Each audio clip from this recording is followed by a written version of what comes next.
আজকে আমি তৈরি করে দেখাবো অ্যান্টিঅক্সিডেন্ট ভিটামিন এ ও সি এ ভরপুর ফ্রেশ মাল্টার জুস।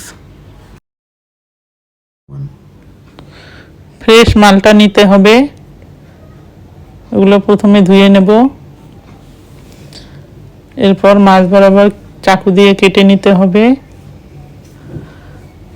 তারপর এভাবে চিপে রস করব, অথবা চামচ দিয়েও রস করে নেওয়া যায়। এভাবে রস বের করে নেব।